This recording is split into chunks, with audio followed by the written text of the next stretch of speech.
Well, thank you so much for coming out today. We're really excited to have you here. We're really excited to have you at the Ridgefield Playhouse tonight, too. Oh, yeah. I love Connecticut. It's the jam. So, you had a new album coming out. Yes. August 5th, am I right? August 5th, new album. How is this album going to be different from your last album? Different. Okay, so the first one, like sonically, it's a little bit different. Lyrically, it's a touch different. I mean, it's still the same. Like, basically, I think the first album was a conversation between someone that you're getting to know. Like, oh, what's up? I'm Andy. Like, nice to meet you guys. And this one's a little more like what close friends would talk about. It's a little more vulnerable. A couple different sides. I'm excited. To me, though, there is a bit of a departure with Back Home, which you just said is your favorite song, and I hear it, and there's banjos, and it's almost like a folky kind of song, which, like I said, it's a bit of a departure. Was that a conscious thing from hearing like the Lumineers and Mumford & Sons and bands like that, or did it just organically come together? So what you'll hear on magazines or novels is that I like a lot of stuff right now. And I didn't judge.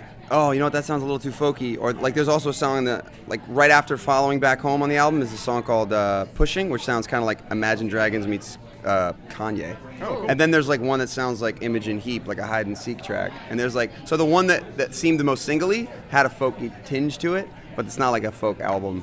You know what I mean? Or just like, I just didn't judge the sounds. I just had a really good time and went after what sounded right in the studio. So I've heard, the full songs that we play at Star, but to see you here to do the acoustic session, you obviously have like real serious beatbox skills. So were you a hip hop fan at any time?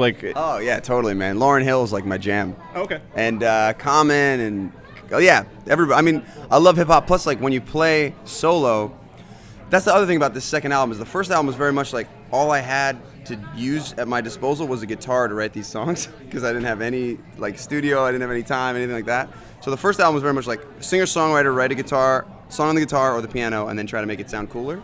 This one was like, okay, now I have some resources and I'm going to do some super cool stuff and then bring it back to the guitar and the piano. So it's a little bit different. Excellent.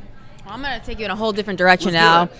So you turned 30 last year, right? So you're 30 years old. Straight up. All right, so we were talking about this on the show. I had a nervous breakdown when I turned 30. Okay. Now, did you have anything like that? I know you're a newlywed, too. You just got married a couple years ago. So, like, what did 30 do to you and being married or nothing? Because apparently only girls go through this or not at all? No, it's so unfair. For guys, it's like, it's fine. I'm fine. It's so mean. That's wrong. It's so wrong. No, honestly, I think the early 20s are like where you fail a ton to get good enough to do what you want to do in your 30s. So I just am so blessed, like, to have a band, to have tours where people come to shows. 30's great. Oh, so you didn't cry, break down in your car? I did not cry. You know what? My friends in LA threw me a huge surprise party. Have you ever heard of broomball?